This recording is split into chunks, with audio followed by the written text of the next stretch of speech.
വെള്ളാപ്പള്ളിയുടെ വർഗീയ പരാമർശത്തിൽ മുഖ്യമന്ത്രിക്കെതിരായ വി.ഡി. സതീശന്റെ പ്രസ്താവനയ്ക്കെതിരെ മന്ത്രി പി.എ. മുഹമ്മദ് റിയാസ്. അവരവർ ചെയ്യുന്നത് പോലെയാണ് എല്ലാവരും ചെയ്യുന്നതെന്നാണ് കരുതുന്നത്. ഈ വിഷയം നിലനിർത്തി മതസ്പർദ്ധ നിലനിർത്തുന്ന അജണ്ട സിപിഎമ്മിനില്ല. ഓരോ ഘട്ടത്തിലും പാർട്ടി പ്രതികരിച്ചിട്ടുണ്ടെന്നും മന്ത്രി. ഈ വിഷയം ഇങ്ങനെ നിലനിന്ന് ജനങ്ങളിൽ മതസ്പർദ്ധ സൃഷ്ടിക്കുക എന്നുള്ള രാഷ്ട്രീയ അജണ്ടക്കൊപ്പമല്ല CPIM. ചിലർ മത്സരിച്ച് നിലപാട് പറയുന്നുണ്ട്. അതിൻ്റെയൊക്കെ പിന്നിൽ തെരഞ്ഞെടുപ്പ് അജണ്ടകളാണ്.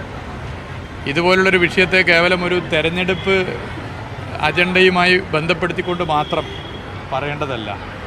വളരെ പക്വതയോടെ സമചിത്തതയോടുകൂടി ഇത്തരം വിഷയങ്ങളിൽ നിലപാട് സ്വീകരിക്കേണ്ടതുണ്ട്. അതാണ് ഇന്നലെ CPIMൻ്റെ സംസ്ഥാന സെക്രട്ടേറിയറ്റിൻ്റെ പ്രസ്താവനയിൽ കാണാൻ വേണ്ടി സാധിക്കുന്നത്. വളരെ പക്വമായ ഒരു ശരിയായ നിലപാടാണ്